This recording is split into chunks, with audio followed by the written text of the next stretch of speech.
and headset hair flip all over that subscribe button. I almost lost it. So here are just some of the games I tried for this video, and one that definitely made the cut: Tetris Effect. Tetris Effect is both a game and an experience. It's truly one of the hardest VR games to explain or review, because it's really hard to bring someone into a VR world with you with just words. It's something you just need to experience for yourself to fully understand what it's like. And that goes for every game on this list, but honestly, it's the most true with Tetris VR. Because watching someone play this game is borderline boring. Even showing gameplay here as I talk, it's just going to look like basic Tetris. I mean, you can't even hear the sounds that accompany the game, and that's a huge part of the experience in Tetris Effect.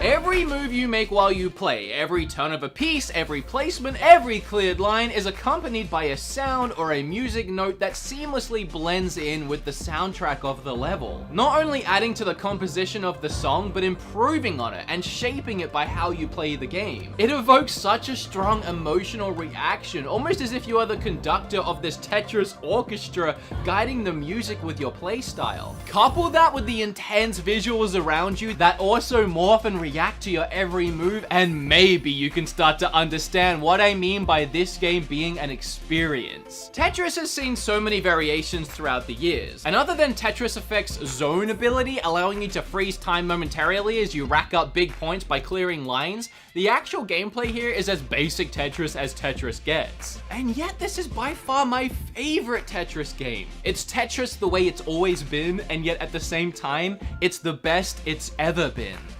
Although Tetris 99 is still pretty freaking great.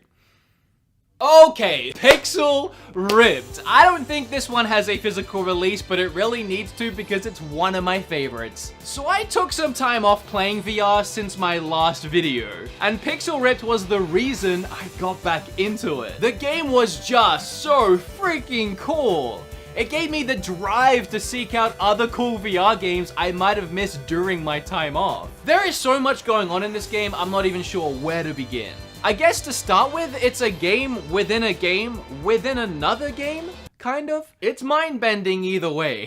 Pixel Ripped's first layer is an old-school retro 8-bit style game that plays super similar to NES Mega Man's. Actually, this part is a crazy good game on its own right, borrowing the rings mechanic from Sonic. But then we find out that this 8-bit game world is in trouble, and they need the help of the player to fix it. The player, however, it isn't you, at least not yet. The next layer of Pixel Ripped is the real-life player. She is playing a Game Boy clone console of sorts in class. And what game is she playing? Pixel Ripped, the 8-bit Mega Man game we were introduced to earlier. And now you play as her, playing Pixel Ripped.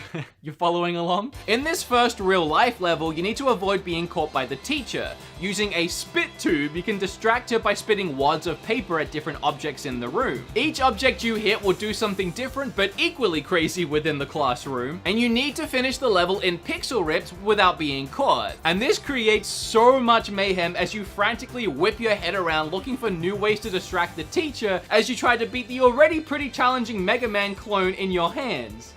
I realize it's a GameCube controller. I left my PlayStation controller downstairs and I'm lazy. So I don't need your attitude right now. It is so good and I love it. This part of the game had me hooked, but it honestly only gets cooler from here. The next level of gameplay is when these worlds merge. The world of Pixel Ripped explodes out of the Game Boy, and suddenly you need to guide the hero around the real world. At times, even having to protect your fellow students from 8-bit attacks. There are more cool things that happen throughout this adventure, and I don't want to ruin all of the secrets, but the game is a pretty hard challenge overall and just a ton of fun. And it is just pumped with so much 90s nostalgia that even as a retro gamer, it's hard not to love this futuristic thrill ride. Blood and Truth is a technological standout game on the list.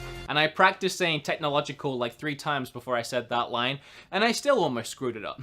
It aimed to be the first full single-player story-driven action-adventure game PS4VR, which is a pretty ambitious undertaking when you're breaking new ground. But it's a risk I'm glad they took, because they ended up making a really cool game. In this game, you take up the role of a former Special Forces soldier who must save his family.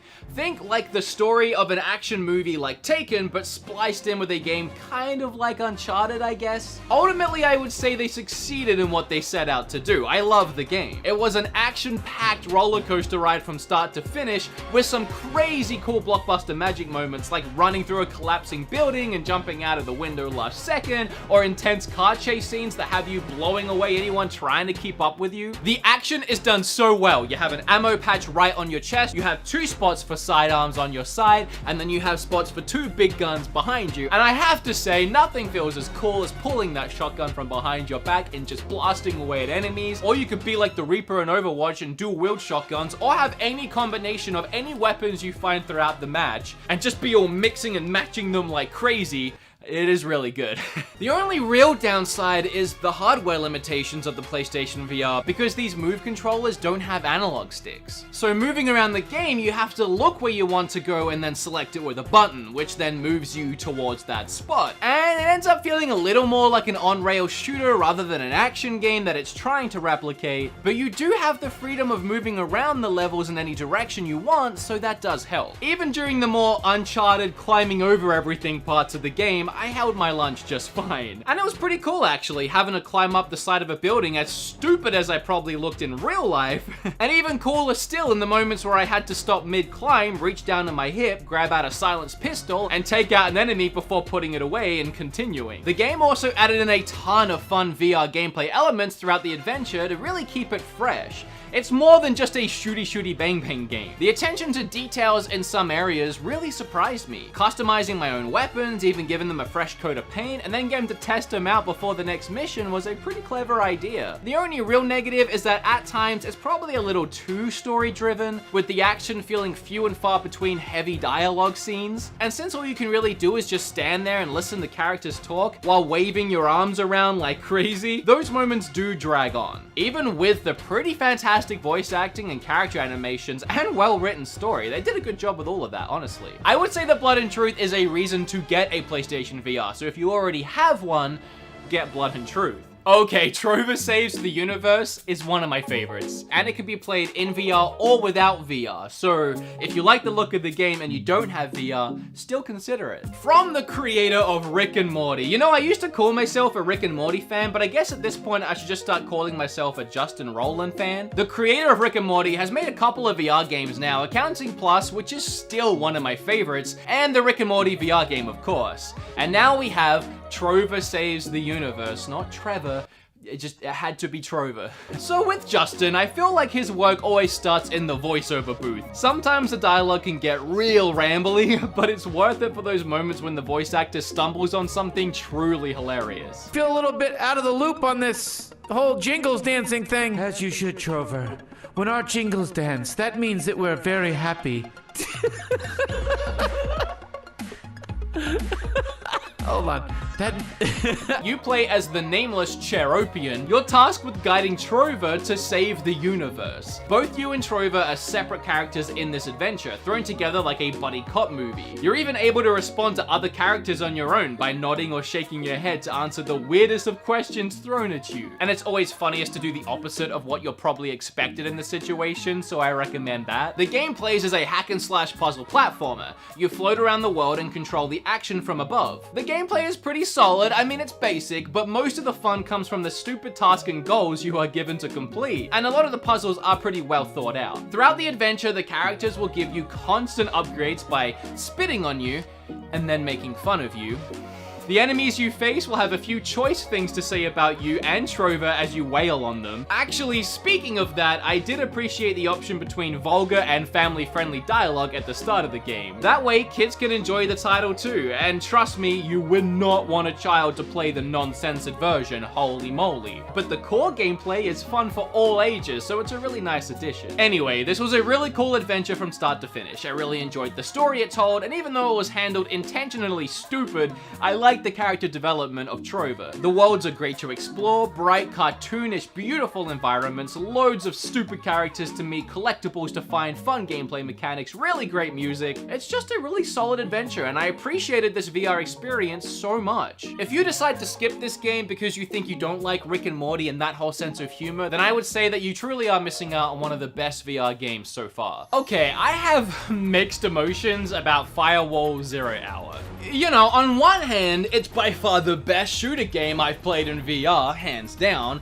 And on the other hand, it's all online, and literally shotgun blasting another real-life human in the face is both awesome and strange feeling.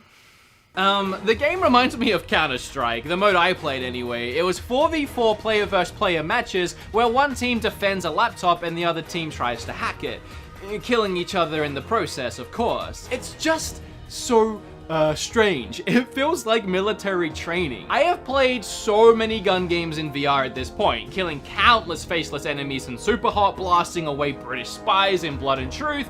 It's just so different working with a team of real people, covering each other, watching them go down to the hands of the enemy, and then trying to fire that winning bullet. I wasn't made for the army, so my own weirdness aside, it is a really fantastic game. It plays brilliantly. It feels weird to say the controls are super tight because you are the controls, but I've never felt like I've had so much control over what I was doing. The aiming felt like spot on. And it's the first VR game I've played that has you freely moving around, walking around the maps, and it didn't make me want to vomit, so that was impressive. I'm honestly not sure why, but I can play this game for hours without feeling motion sick at all. This game was supposed to be $20, but the GameStop I went to didn't have it loose. They only had it with this monstrosity that came with the gun. I felt like the gun was going to be a gimmick that I didn't need, but I also didn't need to drive around to a bunch of other GameStops trying to find the game loose, so thank you Patreons, I decided to splurge, and I'm really glad I did.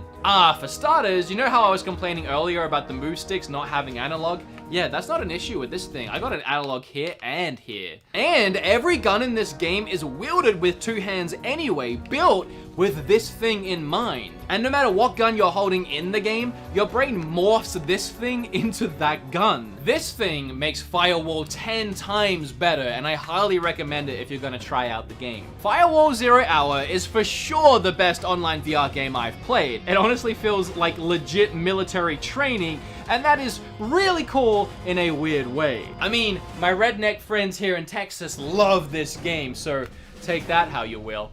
There really isn't much to say about Skyrim VR. It is, in my opinion, an extremely impressive leap forward in VR gaming. Yes, we are talking about a game that's been out for like a decade now and ported to everything from Switches to toasters, but VR has such limitations right now, and Skyrim VR is just one of those games that manages to break that limitation. Most VR games either end up having an extremely simple concept, rinse and repeat it over and over to make up the entire experience, or they end up feeling more like a mini tech demo for what could have been a really cool fleshed out game. But Skyrim VR?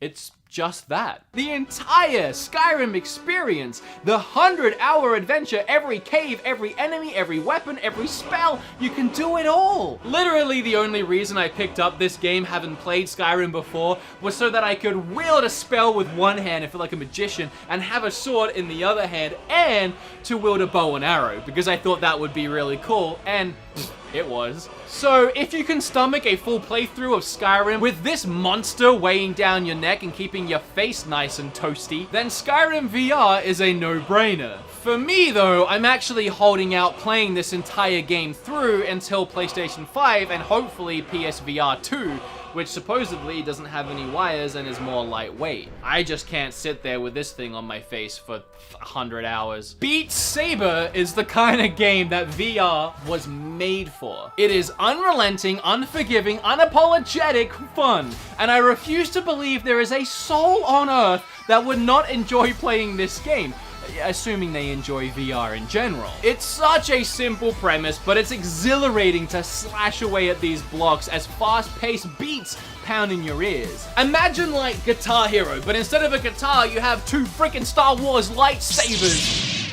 I've played the game and that excites me.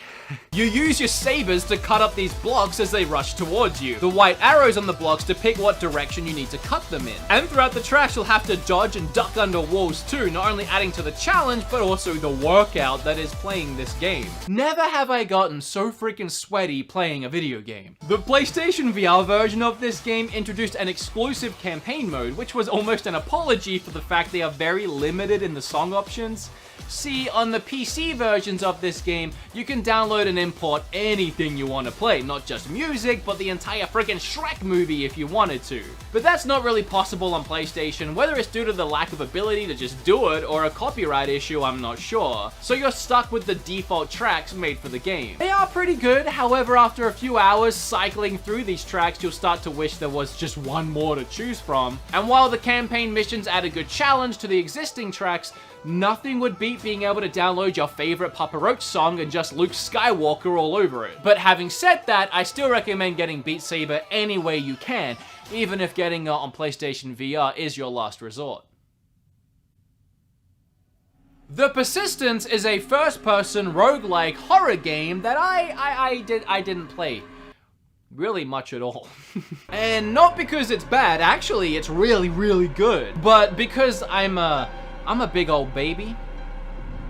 Fans of my channel might know that I don't play horror games, they just ain't for me. I took all of about 10 steps inside that shack in Resident Evil 7 VR and noped the heck out. And I did a similar thing here with Persistence, which really is my loss because it is one of the best games on PlayStation VR, so I've been told, so I've seen, and so I played for like a minute.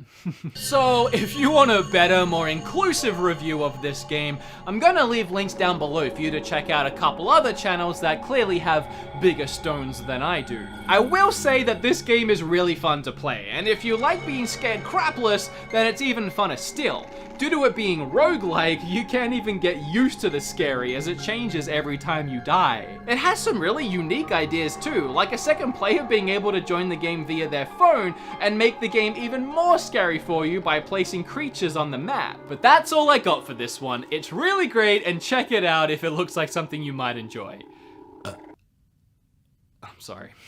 Ghost Giant is an absolutely beautiful game with extremely likable characters. I adore the way this game is presented in every single way. Each level is a brand new, gorgeous diorama for you to explore. However, I'll admit at first, I felt really limited in what I could do and what I could interact with. You truly are a ghost. You stand, sit, and watch the story unfold around you. And while you can't control or even pick up the main character that is a human boy cat thing named Louis, who I actually really like, you can help him out from time to time by moving heavy objects or finding items around the world for him. The voice acting is done so well, and the story begins so adorably that I was immediately engrossed in everything that was happening around me, but again, it's just that, it was happening around me. I felt limited in what I could do beyond that. But then, as I progressed through the game, I began to understand why it was designed that way. And honestly,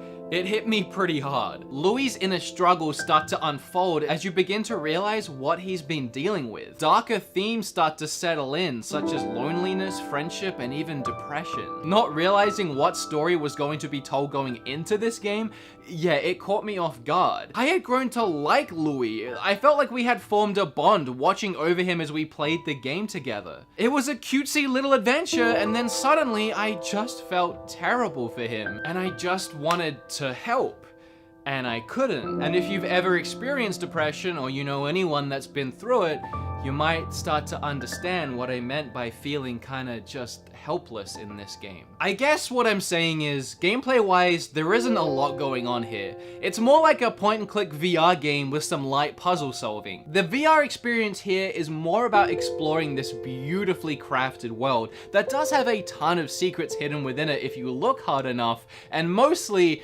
it's just got quite the story to tell you. The game's only a few hours long, but it's also only 25 bucks. So if it sounds interesting to you, check this one out. Oh, you have to play Astrobot, everyone kept telling me. It's the best Nintendo game that wasn't made by Nintendo, everyone kept telling me. Okay, I mean, I'm sure it's good. I'll try it, but it ain't gonna be no Nintendo. As a self-proclaimed hardcore Nintendo fan, I really found it hard to believe. Nintendo has a certain charm, a way of making every single element of their games just fun. They've had years of practice managing to cram fun in every aspect of a video game seamlessly and in a way that no other developer would even consider. So while I believe that, yeah, fine, Astro Boy was probably going to be a lot of fun, Nintendo levels of quality? Psh, I don't think so, buddy. Yeah, I was wrong. Astro Boy is undoubtedly the best Nintendo game that Nintendo never made. The fun is indeed crammed into every aspect of this game. The creativity and ingenuity behind every level, every moment, every second throughout this adventure is inspiring, exciting, and just, say it with me, people, fun. The attention to detail is outstanding. The worlds that Astrobot have built are vibrant, varied, creative, and adorable. I could gush about this freaking game for days, so let me just break down what it's all about. The game begins with a fantastic opening animation that truly sets up the quality of the rest of the game. This space station gets torn apart with all the Astrobots being scattered across the universe. It's your job to find the pieces of the ship and collect as many Astrobots as possible, and these little guys are freaking adorable. That really does play a big part into the Nintendo-like charm. They're just so freaking likable! You find them throughout each level, and depending on the level's theme, they will be dressed differently and doing different things, but it's always adorable.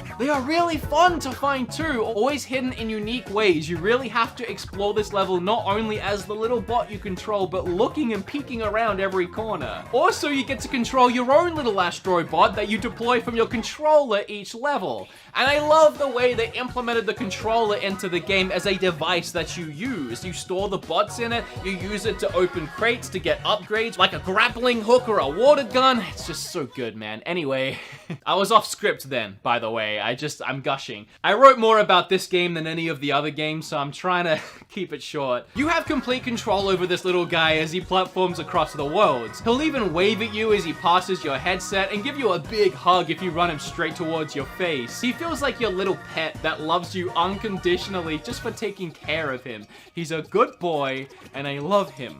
Don't say anything bad about him. Each of the 5 worlds have 5 different levels, and each of those levels always have completely unique environments, which blew my mind. They could easily have just made each world a theme, and it would have been perfectly fine. With the fantastic level design throughout this game, I would not have complained if we had, let's say, like a beach world consisting of 5 levels and so on, but rather, again, each level on every world is a completely new kind of amazing. Each one more gorgeous than the last. It's like every time you finish a level, you want to start the next one to see what it looks like visually and like what's gonna happen. Not only are you controlling this little guy, interacting with the world that way, but the game also brings you, the player, into the world and gives you things to do, like head-smashing walls or dodging enemies that are aware of your presence. Oh, and the whole cramming fun into every aspect thing, that comes into play so often. Like at the end of levels, the level doesn't just end. There's always time for more fun. Depending on how many Astro babies you found throughout the level, you get a ring for each one. Those rings start moving up in the sky, and you pull back on your PS4 touchpad like a slingshot, aim,